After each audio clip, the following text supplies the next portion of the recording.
গতকাল 14 মে বুধবার দিবাগত রাত 12টার দিকে দেশের উত্তরাঞ্চলের উত্তরের জেলা লালমনিরহাটের কালীগঞ্জে হঠাৎ করে বয়ে যাওয়া ঘূর্ণিঝড়ের তাণ্ডবে অনেক ঘরবাড়ি বিধ্বস্ত হয়েছে। এদের চরম দুর্ভোগে পড়েছেন স্থানীয় বাসিন্দারা। স্থানীয় সময় রাত 12টার দিকে হঠাৎ শুরু হওয়া ঝড়ো হাওয়া ও দমকা বাতাসে পুরো উপজেলা জুড়ে দেখা দেয় তাণ্ডব।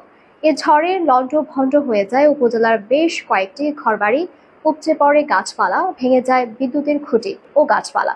ক্ষতিগ্রস্তদের মধ্যে অনেকে এখন খোলা আকাশের নিচে অবস্থান করছেন।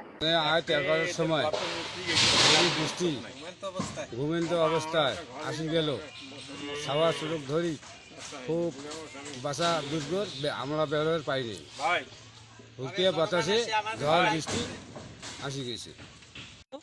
গত রাত্রে কাল বৈশাখীর ঝড়ে আমরা খাওয়া দাওয়া করে ঘরে শোয়ার পরে দেখি হঠাৎ ঝড়। এই ঝড়ের মধ্যে আমাদের ঘর বাড়ি সব ভেঙে চুড়ে মাটিতে পড়ে গেছে। কারণ আমরা রাত্রে থাকার মতো আমাদের কোনো জায়গা নাই, আমরা মানুষের বাড়িতে ছিলাম। হ্যাঁ, এখন পর্যন্ত আমাদের কোনো ব্যবস্থা থাকার মতো নাই। আমাদেরকে বাঁচাইছে, এটাই সৌভাগ্য। স্থানীয় জনপ্রতিনিধিদের দাবি, ক্ষয়ক্ষতির পরিমাণ কয়েক লাখ টাকা ছাড়িয়ে যেতে পারে।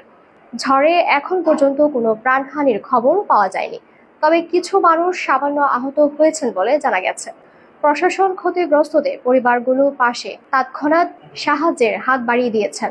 সংবাদ পেয়ে ঝড়ে ক্ষতিগ্রস্ত পরিবারগুলো সরেজমিনে পরিদর্শন করে তাদের নগদ অর্থ সহায়তা করেন উপজেলা নির্বাহী কর্মকর্তা জাকিয়া সুলতানা।